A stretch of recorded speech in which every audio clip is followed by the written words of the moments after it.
for having invited us one more time. Come and be with you. And certainly when we are here, we don't feel at home, but we are at home. Amen. Hallelujah. Amen. So we are glad to be here one more time. And I want to apologize that I was supposed to have been here in July, but I had an abrupt trip that I had to make to go somewhere, and hence my absence. That's why you didn't see me. But all things work together for good. Amen. You never know why God allowed it that we meet this time here in purpose. Amen. Amen. So let's pray together. Father, we thank you that in you we live, we move, and we have our being. We thank you that while we were yet sinners, deep in our trespasses, lost in the standard of the world, you sent your Son, Jesus, to come and redeem us. And we thank you that, Lord, we were not a people, but now we are called sons and daughters of God. What a joyous thing to belong to the family of God. And because we are assured that we shall live in eternity with our Father, where there will be no death, where there will be no sorrow, where there will be no grief, but all the time we will be singing praises unto our Maker. Be glorified even as we look into your word today. We pray in Jesus' name. Amen and amen. Amen. We can take our seats. I don't have to introduce my wife. Sure you know her, and you even know for how long we have been married. It's not a secret we have revealed to you. And I have always told you to say, if you see my wife be young, then that means I'm young too. Amen. If you see me to be old, that means my wife is old too. Amen. Hallelujah. Amen. So the only one I can introduce, we have come with our son who is the last one, Mr. Josh, the one who looks like an Al-Qaeda. Why don't you stand?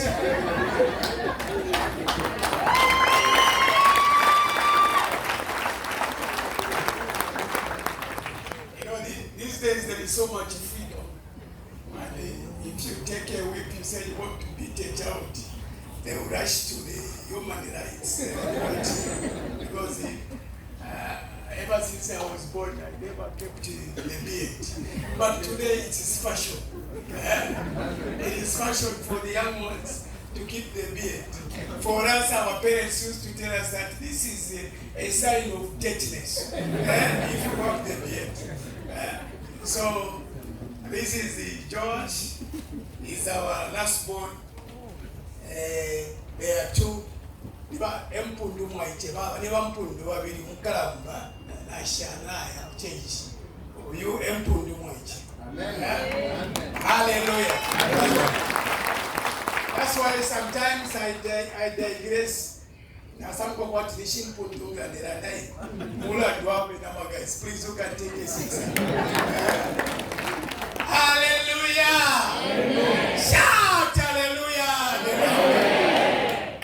Shout hallelujah the loudest. Hallelujah. Loudest again. Hallelujah. Again. Hallelujah. Amen.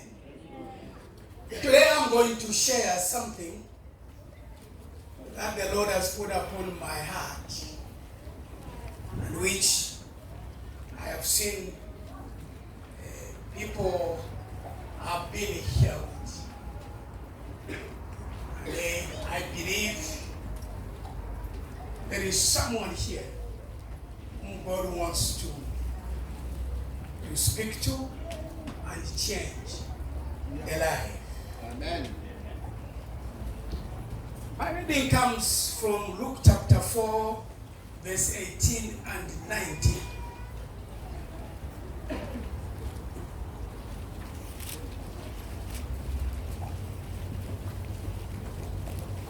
we are going to look at are the words of our Lord Jesus Christ. And the words of Jesus Christ, I never take them for granted. I always try, by all means, understand to see what he meant when he spoke what he spoke. He was echoing what was said in Isaiah 61. But for him to echo that means there was some greater importance. And that's why he had to echo what was spoken in Isaiah chapter 61. Jesus said, "The Spirit of the Lord is upon me. He has anointed me, number one, to preach the gospel to the poor. Number two, he says, he has sent me to heal the brokenhearted. And number three, he says, to preach deliverance to the captives. And then number four, he says, to restore sight to the blind. And then number five, to set at liberty them that are bruised." Amen. And then in verse 19, he says, "And to declare the acceptable year of the Lord." 6 things. Very profound. So important. I started teaching in church, I think just before I went out, which was sometime in June. I was prompted to start analyzing, to look at one by one. And we have covered so far about 3. We are remaining with 3. But there is one that I want to share because I know most of the other ones we know. Today, I'm going to share with you the number 2 thing Jesus spoke. When he said, "God has sent me to heal the broken hearted." I have come to find that in the church, there are so many people who are broken-hearted, and yet they try to cover, not knowing that if you are not healed, you can never enjoy the fellowship with God. Amen. And the fellowship with man. A broken heart is a wounded heart. Are you with me? Amen. A broken heart is a wounded heart. And a wounded heart can never be balanced. A wounded heart is fragmented. And unfortunately, there are so many people who are carrying wounded hearts, and they have seen that they can never progress. They are going around in circles. It is because there is woundedness in the heart. Amen. And if you are wounded in the heart, I tell you, there are so many things we cannot do because we are wounded. A wounded heart is a heart that has undergone some stress. Either, number one, while you were in the womb, while I was in my mother's womb, I can be wounded, depending on the things which were happening outside while I am in the womb. Amen. And today we are going to discuss real issues that many of us, we can be delivered. Amen. Hallelujah to the Lamb of God. Amen. You know, there are times when you find that a child is in the womb and there is a fight outside between the parents. And especially many times when a child is conceived outside wedlock.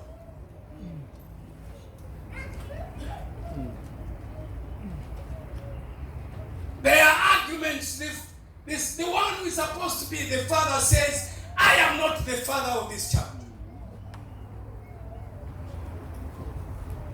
And many people, they think that the baby in the womb cannot understand, cannot be stressed by what is going outside. You see, the life that God gives even to the embryo in the womb is such a powerful life that we are. Amen. That we easily get affected by anything, amen, even which happens when we are in the womb. And that's why you remember David had to cry, to say, in sin did my mother conceive me. He knew there was a problem while he was in the womb. Amen. Hallelujah. Amen. And you see, again, you find when the child is born, there is no father. I know there's someone here that I'm speaking to. You don't even know who your father is. And you are telling me you cannot have a wound in your heart. Amen. You don't know who your father is. You have grown without a father. Are you telling me you can't have a wound? That's why when Jesus said, He has sent me to heal the brokenhearted. Amen. It is different from ordinary healing. It is different from casting out devils. There has to be the healing. Jesus has got power to heal the wound that is in your heart. Amen. Hallelujah. Amen. Hallelujah. Amen.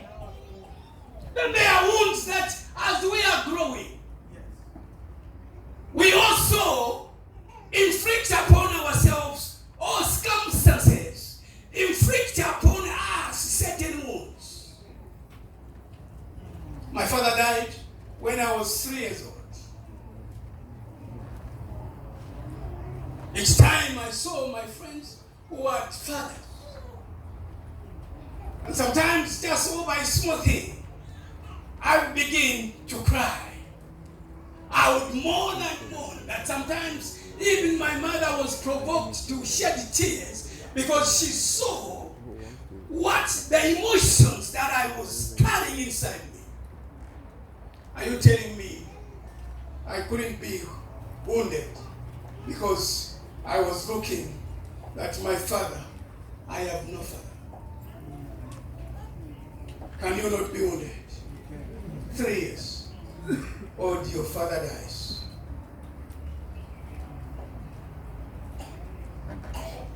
You have no one to look up to.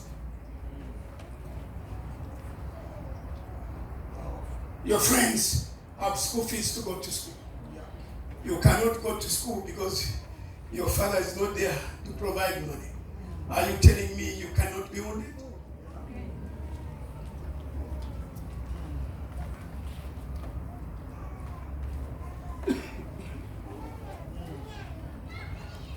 Sometimes you are young. You find that your father and your mother, they divorced while you are young. Are you telling me you will not have a wound?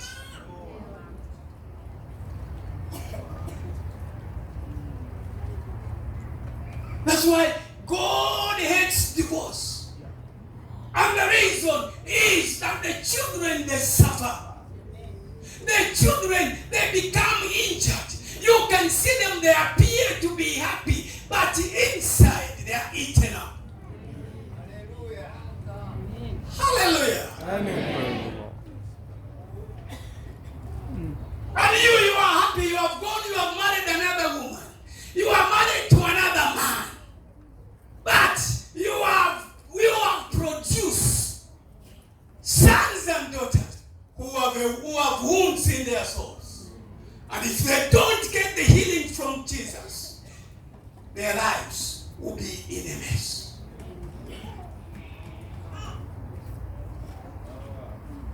Hallelujah. Amen.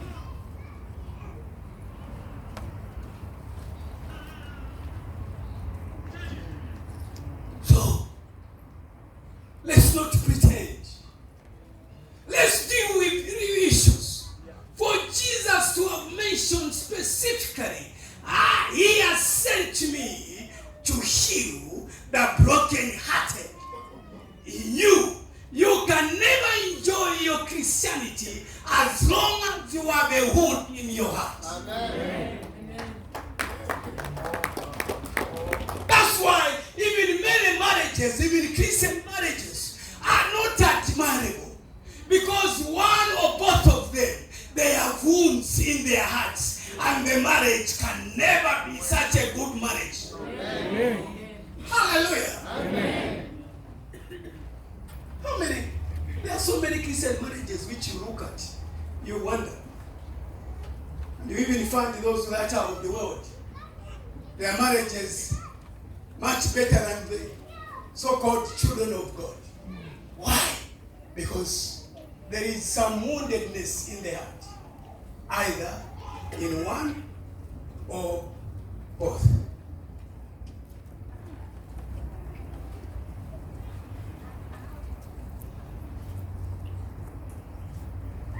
Death of a spouse can also bring woundedness in the heart. Unless we are healed properly, our lives can be in a mess. Amen. Hallelujah. Amen. So we can have wounds while we are in the womb, while we are growing up, and even when we are adults. Something can happen that can leave a wound in your heart.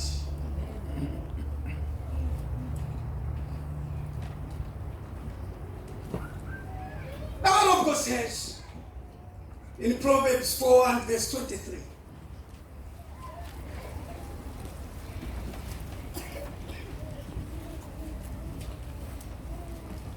Proverbs 4 and 23.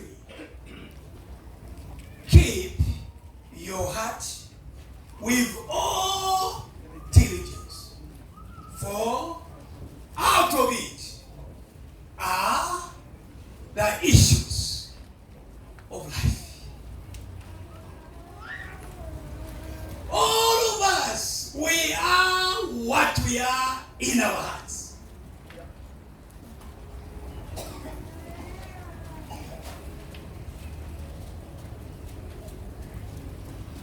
If my heart is wounded, my life is in a mess. And that's why he says, keep your heart with all diligence. Don't allow anything that is harmful to you to go in your heart. Amen.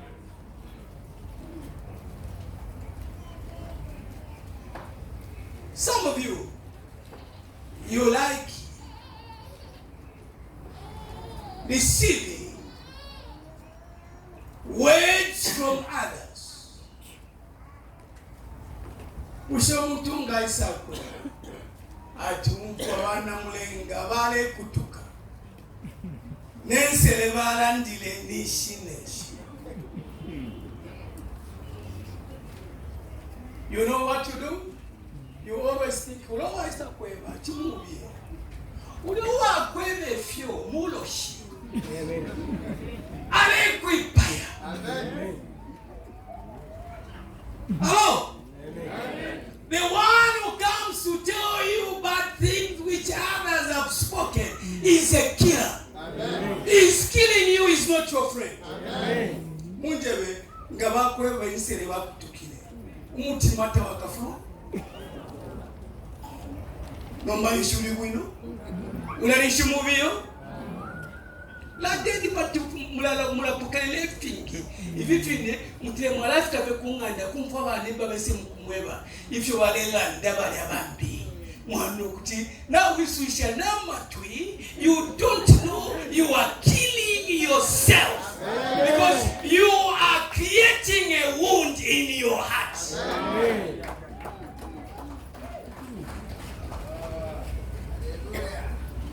Hello? And this is how you say your friends. But you see yourself spiritually, you are dying. And even your marriage is dying. It's because takuri ndoshiku mushiku chinsali. Indoshi mulina yomuno mulusaka. Ilaiza mukukweva ifibi ifyo yumfuile kumbi. Amen.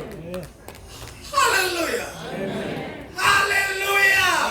Amen. So anyone who comes to speak into your life, any negative things that will injure you, is not a friend. Amen. Mufikisherero mweba kuchipata muleke. Tufio mundunga isa manatia.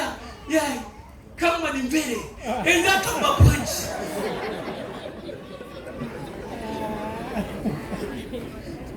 Lize no enda kama tumuone. Na shimutu kuipatija.